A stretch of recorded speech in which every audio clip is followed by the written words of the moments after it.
오늘 여기 보면 예수님께서 어떤 그 가난한 과부의 두 랩돈 넣는 것을 보시고 주님께서 그 어떤 과부의 두 랩돈을 넣는 것을 보셨다고 말씀하셨어요. 두 랩돈이라면 아주 가장 작은 화폐 단위 중에서 가장 작은 돈입니다. 그래서 일반적으로 볼 때는 이것을 정말 유심히 볼 이유가 없죠. 너무나 적은 비용이니까. 근데 주님은 이것을 보시고 그 과부를 칭찬하셨어요. 왜 칭찬하셨느냐? 다른 사람보다 이 가난한 과부가 다른 사람보다 많이 넣었더라는 거예요. 우리가 실질적으로 보면은 거기 이제 부자들은 더 헌금 넣을 때에 어떻게 넣냐면은 더 많이 넣겠죠. 단위로 보면은 화폐 단위로 보면은 물론 그 당시는 주로 이제 동전이니까 지금은 이제 화폐가 주로 종이로 되어 있지만은 그 당시는 다 동전으로 되어 있다고. 그렇기 때문에 부자들이 이렇게 돈을 넣을 때는 이렇게 돈을 넣으면 그냥 다르락 소리가 난단 말이야. 야, 많이 넣는구나. 근데 이제 뭐 보라고 하는 건 아니지만 자연스럽게 소리가 나게 돼 있어요. 그 중세기 때 보면은 그 연옥에 있는 사람들 천국에 가도록 헌금함을 넣으면 잘못된 교리가 그 사람들 위해서 헌금을 넣으면 딸랑 소리 듣고 다시 천국 간다. 그런 엉터리 교리가 있었어요. 근데 마치 이제 이 과부가 이렇게 이제 정말 그 당시 냅돈이라면 아주 요즘 말로 하면은 500원, 1000원 단위 가장 작은 돈이죠. 그것도 만약에 돈 한 뭐 우리가 꼭 가시가 꼭 화폐 단위로 따지자면 2,000원, 뭐 1,000원 그 정도 되겠죠. 근데 그녀에게 있어서는 그것이 생활비 전부라는 거예요. 얼마나 구차하게 살고 얼마나 힘들게 살면은 그렇게 그 당시에는 그 과부에게 있어서는 그것이 그 당시에는 과부로서는 생활할 수 있는 여건들이 그 제도적으로 돈을 벌 수 있는 조건이 안 됐어요. 지금 시대하고 다르죠. 그렇기 때문에 정말 귀중한 겁니다.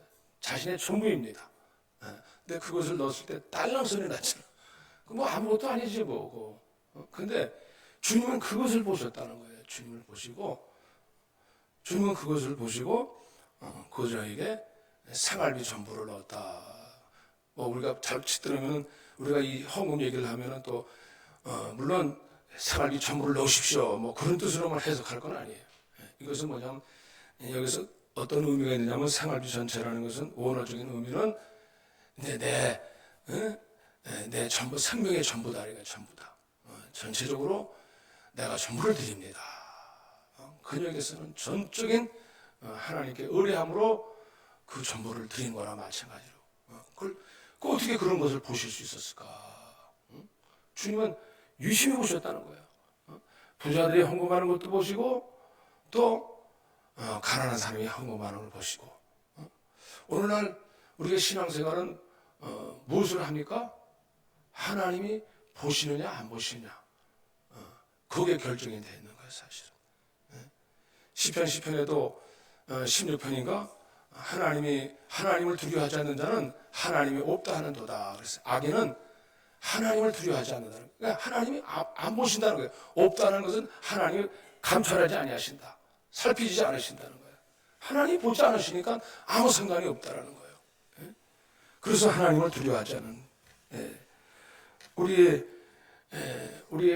우리가 육체적인 그 감각계통도 오감이 있잖아요. 오감.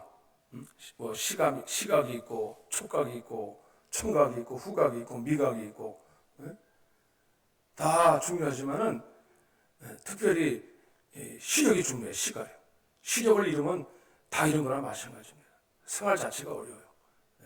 우리 신앙생활도 가만히 보면은 하나님께서 우리의 신앙적 시력을 잃어버리면 잃은 거나 마찬가지입니다. 하나님이 나를 보신다는 어떤 그 초점이 잃어버리면 신앙생활을 잃어버린 거나 마찬가지예요. 교회를 다녀도 하나님이 나를 보고 계시다. 또 내가 하나님 내 중심을 보고 계시다. 하나님이 살피신다. 거기에 대한 뚜렷한 신앙의 명함이 없으면은 내가 그 안에 정말 내 신앙은 그냥 무의미해야 되는 거예요. 그냥 내 발걸음 갔다가 왔다 하는 거예요. 물론 하나님은 아시겠지 하지만은 분명한 내가 하나님과의 그 관계성이 또렷하진 않아요. 명함이 또렷하진 않다고. 하나님 나를 분명히 보고 계십니다. 이것이 어떻게 알게 됩니까? 하나님의 얼굴을 구하는 거예요. 하나님과의 초점을 우리가 놓치지 않아야 우리가 하나님이 나를 보는 시각이나 내가 그걸 통해서 내가 하나님 보는 시력이 내가 시력을 놓치지 않게 되는 것입니다. 또 오늘날 우리가 육체적인 시력도 놓치면 우리가 맹인이 되듯이 영적인 시력을 놓친 사람들이 많아요. 예수님 당시에 제사장들이나 그 바리새인들 보면 뭐라고 했냐면은 너희는 맹인이 맹인을 소경이 소경을 인도하는도다. 앞으로 못 보는 사람들이야. 그 사람들이 아무리 종교적인 위치에서 높은 자리에 있을지라도 그들은 시력을 잃어버렸어요. 하나님 볼 수 있다고 생각도 안 하고 하나님 보는 시력도 잊어버렸어요. 그게 중요하다는 거예요. 우리가 그걸 놓치면 안 됩니다. 신앙생활은 맹목을 하는 게 아닙니다. 하나님 나를 보시고 그걸 놓치면 안 돼. 근데 우리의 관점의 시력이 왜 놓치자 버리는 그분을 찾지 않고 그분을 구하지 않기 때문에 그저 물론 우리는 하나님 기도할 수 있어요. 그러나 그냥 하나님 손을 구하네. 하나님 손에서 무엇을 구할 수 있을까? 물론 우리는 하나님의 손이 필요합니다. 절대로 하나님 손도 그 하나님 구분과 시력이 맞춰질 때 하나님 손도 저절로 우리에게 따라오게 되는 거예요. 의리하게 되는 것입니다. 근데 우리가 그 시력을 놓쳐버렸어요. 하나님 얼굴을 보는 시력을 놓쳐버렸습니다. 다윗은 시편 139편에서도 뭐라기를 하나님이 나를 살펴보시되 하나님이 나를 아십니다. 그랬어요. 나의 모든 길을 아십니다. 나의 모든 행위를 아십니다. 다윗은 자신의 행위를 다 아신다고 주님이 다 아신다고 고백하고 있는 거예요. 내가 주를 피하여 어디로 피하겠습니까? 하나님 피할 수 없습니다. 하면서 하나님 피할 수 없다고 그랬어요. 그는 항상 신앙의 시력을 놓치지 않았습니다. 저 여러분들은 어떻습니까?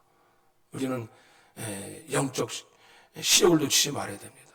이 죄란 말은 하말티아라는 뜻이 있어요. 하말티아란 무슨 뜻이냐면은 빗나갔다는 뜻이에요. 죄라는 것은 우리가 분명한 그 초점과 표준을 조준하는 것을 놓쳤다라는 거예요. 우리 신앙이 조준할 것을 놓쳐버리면 어떻게? 우리가 우리의 시야를 어디로 향해야 되느냐? 하나님의 얼굴과 그분을 자신을 바라보는데 우리 시선을 놓쳐버리면은 우리 신앙은 옆으로 가게 돼 있어요. 외식되어지게 되고 위선하게 되고 거짓하게 되어 있습니다. 그걸 놓치면 안 되는 것입니다. 죄라는 뜻이 다른 근본적인 죄가 무엇인가를 알아야 된다는 거예요. 그래서 우리가 군대 가서도 보면은 총을 쏠 때에 0점 사격이라는 게 있어요. 처음부터 다 초점을 잘 맞춰야 돼요. 근데 신앙이라는 것을 오늘날 한국교회라든지 어떻게 보면 한국교회 위치에서라도 볼 수 있어요. 조준을 못 맞춰요. 조준 자체가, 초점 자체가 없어졌어요. 초점을 엉뚱한 데다 맞추고 있으니까 아무리 내가 거기다 대고 아무리 우리가 해도 우리가 그 길을 우리의 하나님이 나를 보신다는 의식이 시선이 없어지는 거예요. 그러다 보면 우리의 삶 속에서 우리 시야 속에서 하나님이 안 계셔. 내가 하나님 사랑합니다. 하나님 뜻대로 하겠습니다. 하는데 말로는 하나님 사랑한다 해놓고선 행위로는 아니야. 행위로는 하나님이 안 계셔. 입술로는 할 수 있을 줄 몰라. 그러나 나의 삶의 행위로는 하나님을 인정 안 하는 것이 되어버린단 말이야. 이 사울왕이 그랬지 않았습니까? 사울왕이 이제 하나님이 이제 큰 전장갑을 놔두고서는 상대 원수 적군의 세력이 너무나 커버리니까 마음이 급급해버리니까 이제 사무엘이 내려와서 이제 제사를 드려야 되는데 급해버리니까 이게 하나님을 의식할 시간이 없다 보니까 그냥 총재 상황이 너무 두려워지는 거예요. 그러니까 그냥 얼른 빨리 야유가 막 나타나는 거죠. 백성들이 야유가 나타나니까 기다리지 못하고 어떻게 얼른 그냥 자기가 먼저 제사를 먼저 드려버리는 거예요. 하나님의 법을 폐해버려. 하나님의 명령을 그냥 급해버리니까 바꿔버려요. 자기가. 그리고 또 전쟁에서 하나님께서 아말렉의 모든 물건들을 다 멸하라 그랬거든요. 명령했거든요. 근데 보니까 너무 좋은 게 많네. 욕심이 생겨가지고 어떻게 해요? 그거를 숨겨버렸어요. 숨긴 게 아니라 놔둬버렸어요. 그러니까 이제 사무엘 선지자가 오니까 이미 다 알고 사무엘 선지자가 오지 않았겠어요. 왕이시여 어찌하여 하나님 명령을 어겼습니까? 그러니까 제가 다 했다니까요. 제가 명령 다 지켰다니까요. 말은 그렇게 했지만은 하나님 다 보고 계시는 거예요. 다 지키고 있다고요. 자기 합리적인 이론과 자기 식대로 생각하면 다 그렇게 죽일 건 죽였잖아. 그래도 반은 죽였거든. 좋은 건 남겨놓고 순종하지 않았는데 그건 자기가 식대로 내가 명령 다 지켰습니다. 근데 하나님께서 네가 내 말을 버렸으므로 나도 너를 버리겠다. 하나님께서 그를 버리시겠다. 하나님 보시는 게 있습니다. 오늘 본문에도 보니까 하나님께서 이 서기관들의 모습들을 보고 서기관들을 상가라. 그들과 함께 하지 말라는 뜻이죠. 오늘 본문에 보면 45절부터 이 서기관들의 행태를 말씀하시고, 물론 이제 이 누가복음 20장 오늘 이 말씀은요, 물론 서기관들한테만 얘기하는 게 아닙니다. 계속해서 지금 그 바리새인들도 서기관들 계속 논쟁해 왔잖아요. 바리새인들은 예수님의 어떤 하나님의 권위를 없인 여기고 자기들이 스스로 권력을 잡으려고 했고, 사두개인들은 하나님의 영도 없고 부활도 없고 논쟁하고 예수님이 그것을 무엇으로 비판하셨어요? 직접 대면하지 않으시고 말씀하지 아니하시고 포도농부로 주님께서 그들을 비판하셨어요. 너희가 다 하나님의 왕의 권위를 내가 없인 여겼도다, 무시했도다 하면서 그 결과로 어떤 형태가 나타나냐? 위선적인 신앙생활의 모습이 나타난다는 거예요. 위선적인 생활. 그래가지고 겉으로는 하나님 앞에 경건한 모양을 가지고 있는데 경력도 가지고 있고 또 직분도 가지고 있어요. 그러나 경건의 모양은 있지만은 경건의 능력이 없도다. 하나님 보는 시야가 잃어버렸어요. 그들은. 그러니까 하나님 보시는 앞에서 하려고 하지는 않고 사람들 보는 앞에서만 그냥 자기들 인정받으려고 하는 거예요. 신앙생활이. 사실 오늘 우리 작은 교회에서는 별로 우리 사람 시선은 별로 인정 안 해요. 교회 좀 커보세요. 교회 가보면요, 이제 장로님 좀 되고 목사님 좀 되면은 얼마나 사람 시선이 이렇게 시선에 갖게 되는지 몰라요. 야, 내가 이게 주일을 나가도요, 참 내가 멋있게 꾸미는 게 잘못된 게 아니에요. 근데 하나님 앞에서 예배 드린다는 의식보다는 사람 시선을 더 의식하게 돼. 물론 작은 교회도 마찬가지예요. 내가 정말 하나님 앞에서 예배 드려 신령과 진정으로 예배 드릴지니라. 예배가 뭡니까? 정말 신령과 진정으로 예배 드리는데 그냥 사람 시선을 의식해서, 헌금도 사람 시선을 의식해서 거기까지만.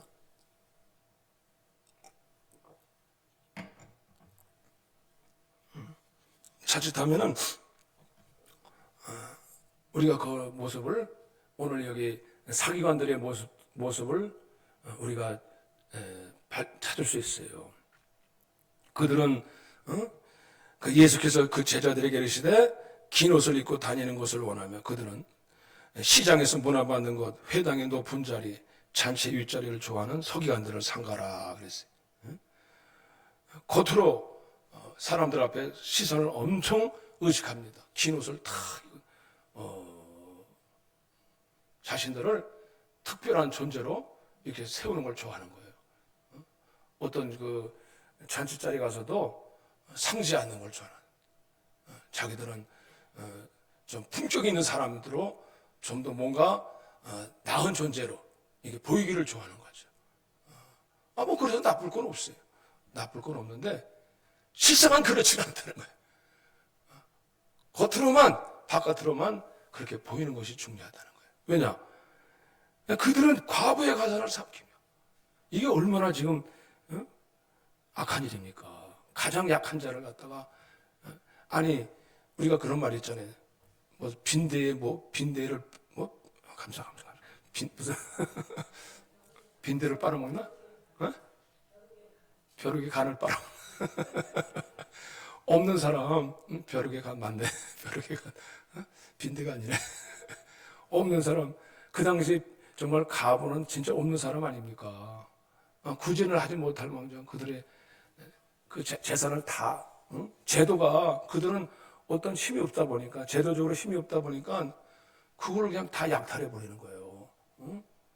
그 얼마나 악한 일입니까? 그러면서 기도는 바깥에서 사람들이 보기에 손을 올리면서 그렇게 손 올리면서 그냥 기도는 또 오래 해요. 기도는 오래 해요. 여러분 대표기도 너무 길게 하지 마세요. 아니 대표기도 얘기하는 게 아니라 이제 저도 여기 마찬가지예요. 저도 어떤 때 보면 이게 설교가 제대로 먹히지 않으면 괜히 쓸데없이 줄줄줄 오래 한다고 전부 다 은혜 되는 건 아닌데 오래 할 때가 있지. 근데 여기 보니까 너무 자기들이 과신하려고 그냥 너무 길게 오래 해. 너무 길게. 그래야 뭐 좀 저 사람 참 경건한 사람인가 보다. 금식을 해도 그냥 머리를 다 풀어치면서 요즘은 그런 사람 없죠. 근데 의례적으로 그렇게 했다는 거예요. 그러니까 너무 의식주의로 가는 거예요. 의식주의로. 하나님과 진정한 하나님이 보시는 방향으로 가지는 않고 그냥 사람들 보는 입장에서만 그 신앙생활 하니까 신앙생활이 뭐가 있어요? 밋밋해지는 거예요. 아무런 맛이 없어져요.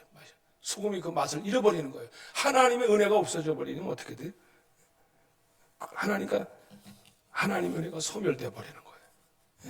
그래가지고 여기 이사야서도 보니까는 이사야서 1장 12절에 보면 너희가 내 앞에 보이러 오니 이것을 누가 너희에게 요구하였느냐. 이사야 시대에도 이사야 시대는 어떤 시대냐면 하나님이 심판하기 직전 시대예요.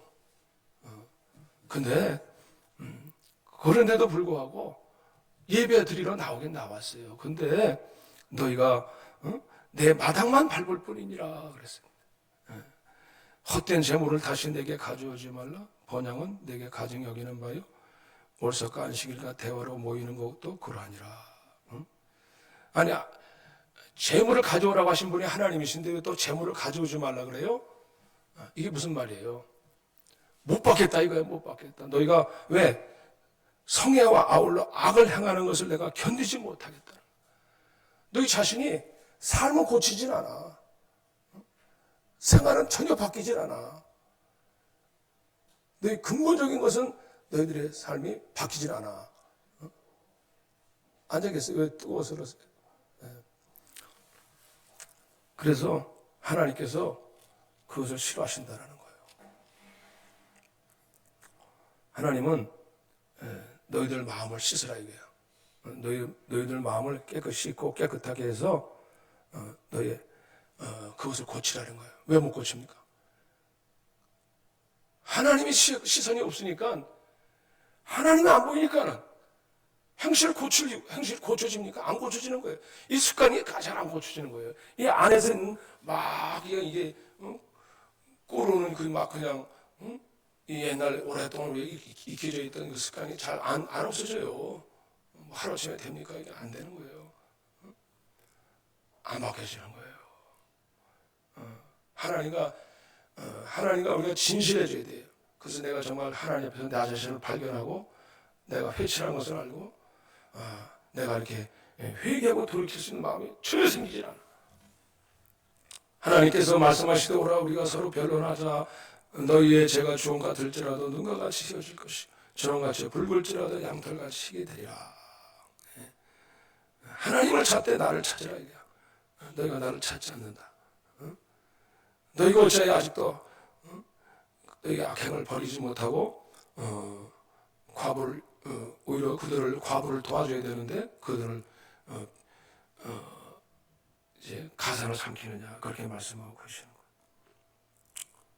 비단 뭐 과부의 가산뿐이겠습니까만은 하나님께서 나중에 보면은 이제 이 하나님이 뭐라고 말씀하시냐면 무서운 심판을 말씀하세요. 이것으로 끝나는 게 아니에요. 그들이 더 엄중한 심판을 받으리라. 위식하는 거, 너 이건 지금 보기 좋게 보이지? 엄중한 심판을 받으리라. 오래 못 가요, 그것이. 하나님 앞에서 위선적인 신앙생활, 거짓된 신앙생활, 하나님 앞에서 속이는 신앙생활 오래 못 간다는 거예요. 스스로 자기 자신들이 스스로 오래 갈 수가 없어요. 그래서 나중에 어떻게 됩니까? 예수께서 베드로 요한을 보내시되 여기 누가복음 21장에 보면 성전 그때 뭘 또 그들이 가장 자랑하는 게 뭐냐면 호사스러운 아주 화려한 성전을 굉장히 자랑했어요. 그들은 외식을 좋아하니까는 예루살렘 성전을 보라 얼마나 화려한가. 여기 보면 41장 아니 21장 5절에 보면 어떤 사람들이 성전을 가리켜 그 아름다운 돌과 허물로 꾸민 것을 말하며 예수께서 이르시되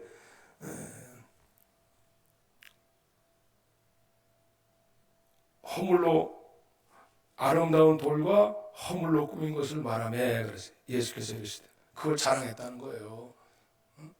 거기에 그냥 금으로 확 성전을 다 금으로 지었어요. 금으로 지고요. 포도알 하나가 얼마나 사람 하나에 크게 만들어가지고 돌을 갖다가 비석들을 크게 세우고 얼마나 화려한지 몰라. 그걸 자랑했다는 거예요. 외모를 자랑했어요. 외관을 자랑했어요. 우리가 자칫 조심해야 할 것이 다 그렇다는 게 아니라 오늘 어떤 외적인 규모를 가지고 자랑할 수 있습니다. 그것만 가지고 자랑할 게 아니라는 거예요. 그렇게 된 예수님께서 너희 보는 이것들이 날이 이르면 돌 하나도 돌 위에 남지 않고 다 무너뜨려지리라.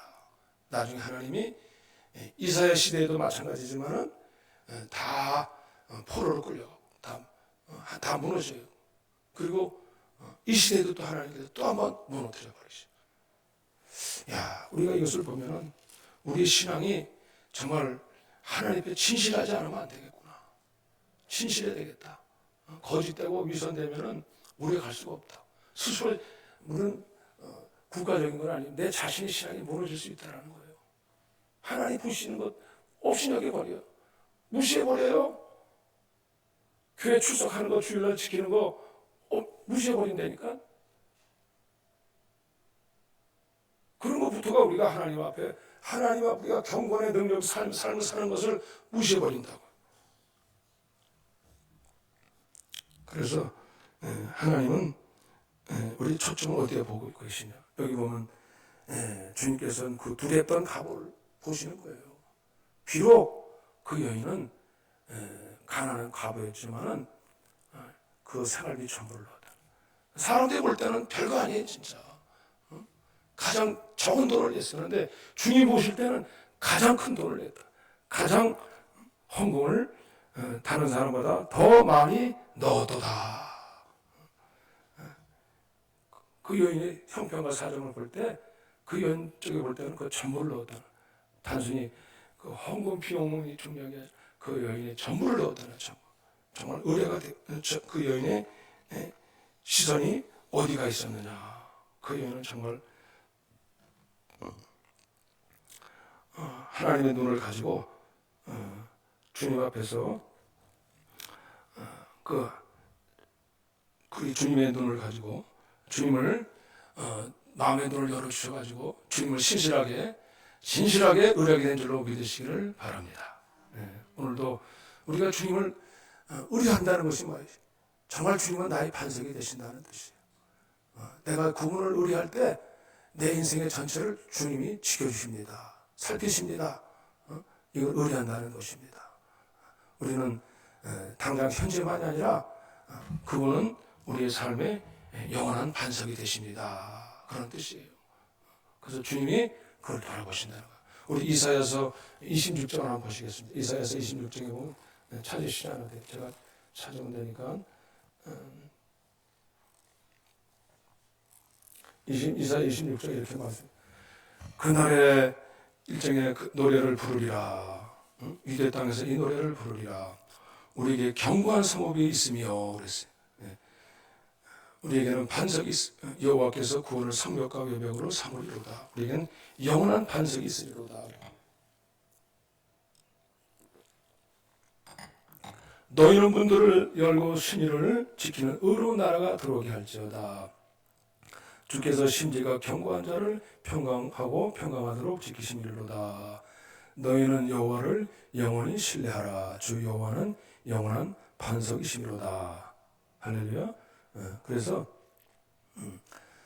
그분을 신뢰하는 것, 그분을 의뢰하는 것이 평강과 평강이고, 그분이 평강과 평강으로 지켜주신다는 거예요. 우리 인생을 그분이 지켜주신다. 그분이 반석이 되어주셔야 된다는 거예요. 우리 인생은 그분이 우리를 반석이 되셔 주셔야 돼요. 그런데 이스라엘도 그랬었고 한때, 오늘도 우리 신앙생활 하면서 우리 하나님을, 반석 되신 하나님을, 그분을 발로 차버리면 안 돼요. 그분을 업신여기고 무시하고 그분을 가볍게 경멸하게 해서 경멸할 정도로 우리가 그분을 발로 차버리면 안 되는 것입니다. 오늘 저와 여러분들은 행동을 어떻게 합니까? 말로는 그렇게 안 해도 우리 신앙생활에 하나님보다도 세상에 또 힘이 더 커버려서 그분을 신뢰하지 않는 거예요. 신명기 32장에 보면은 여수로나 그랬어요. 신명기 32장에 보면은 하나님께서 이스라엘 백성들을 뭐라고 말씀하시냐면 32장 12절에 보면 15절에 여수는 기름짐에 발로 찼도다. 네가 살찌고 비대하고 윤택하며 자기를 지으신 하나님을 버리고 32장 15절에 자기를 구원하신 반석을 업신여겼도다. 그런 말씀이 있어요. 여순이라는 말은 이제 이스라엘을 애칭하는 말인데, 그들이 조금 잘 살게 되고 조금 안정되고 조금 부유하게 되니까는 살찌고 비대하며 윤택하며 네가 하나님을 지으신 하나님을 발로 차버려야 돼요. 발로 차버려야 돼. 업신여겼다는 거예요. 반석이 되신 하나님을 업신여겼다는 거예요. 소홀히 여겼다는 거예요. 우리가 하나님을 그냥 마치 자기 종 부리듯이 그냥 하나님을 우습게 여기고, 하나님 명령을 귀히 여기지 않고 하나님 말씀을 뜻을 따르는 것에 대해서 소홀히 여기고, 하나님의 분노를 격발시켰다. 하나님 굉장히 분노하십니다. 오늘 여기 보면 신명기 32장을 읽고 제가 정말 하나님이 막 너를 격발하시는 것을 보고 제가, 야, 이거 우리가 신앙생활을 정말 제대로 하지 않으면 안 되겠구나. 우습게 여기면 안 되겠구나. 하나님이 막 화를 격발시키세요. 나중에 심판하잖아요. 하나님이 자기 백성들도 심판하잖아요. 우리가 신앙생활을 그냥 우리가 초점을 제대로 맞추지 못하면 그 나중에 어떠한 결과가 온다는 사실을 우리가 알지 못하면 그냥 뭐 대충 해서 넘어갈 일이 아닌 것 같아요.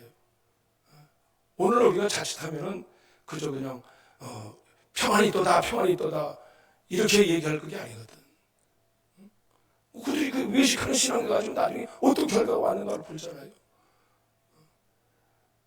한때 우리가 북한에서도 옛날에 평양 대붕이 왔어가지고 그렇게 붕이 있었지만은 그들이 점점 그 신앙이 이게 사그러지면서 나중에는 결국은 그것이 다 말살돼 버린다. 나중에 어떻게까지 됐어요? 그들이 일제강점기 때 어떻게 했어요? 일본의 뭡니까 신사 앞에 절하고 하나님 떠났어요. 항쟁하지 못하고 무릎 꿇어버렸어요. 다 지도자들도 목회자들 다 우상 앞에 절하고 보니까 하나님께서 거기서 분노하셨어요. 하나님 분노하신다고. 오늘도 다시 말씀을 읽으면서 우리는 하나님 어떤 분이시라는 걸 알아야 돼. 하나님, 그러나 하나님은 그렇다고 해서 하나님께서 뭐 우리를 완전히 버리시는 게 아니에요. 돌아오라고. 내게로 돌아. 내게 시선을 맞추라고. 할렐루야. 내게 시선을 맞추라는 것이지, 내가 너를 향한 얼마나 시선이, 얼마나, 정말 내가 너희를 사모하고 찾는지를 알라는 것이지, 뭐 하나님께서 뭐 무조건 그냥 감정만 드러내시는 분이 아니세요. 하나님과 우리 사이 관계를 하나님께서 정말 큰 것 같이 만드시고 위해서 하나님이 우리를 이렇게 때로는 하나님께서 돌이키라고 말씀하신 줄로 믿으시기를 바랍니다. 그래서 하나님이 저와 여러분들에게 여러 가지 시험과 이렇게 여러 가지 시험으로 때로는 근심하게 하시는 것을 통해서 우리가 나타나실 때 저와 여러분들이 반석 되신 주님을 붙드시고 의뢰하시기를 바랍니다. 우리는 다른 것으로 이렇게 섞어버리면 안 돼. 우리 신앙은 변치 않는 신앙으로 정말 주님만을, 오직 주님만을 바라보는 신앙으로, 우리가 변질 안 되는 신앙으로, 금 같은 신앙으로 우리를 이렇게 세워져가 나가야지. 그렇지 않으면 자꾸 세상 것이 자꾸 들어오면요, 섞여버리면 혼합물이 되어버리면 금과 같은 신앙, 혼합물이 없는 신앙이에요. 오직 주님 예수님만 말씀만 정화되는 신앙이에요. 그 신앙을 잃어버리면 우리는 또 오늘 우리가 외식하는 신앙으로 변질됩니다. 외식하고 또 앞에서는 입술로만 우리가 하나님 사랑합니다 해놓고선 행동으로 삶에서는 보여주지 못하는 신앙, 그런 신앙 되기 쉽습니다. 하나님이 오늘 저와 여러분들을 그만큼 저와 여러분들을 사랑하시는 줄로 믿으시길 바랍니다. 우리 하나님께서 저희들을 사랑하셔서 오늘 하나님, 우리 저와 여러분들이 하나님 우리를 바라보시고 우리를 살피시고 감찰하신 하나님이신 줄로 믿으시기를 바랍니다. 기도하시겠어요. 하나님 아버지.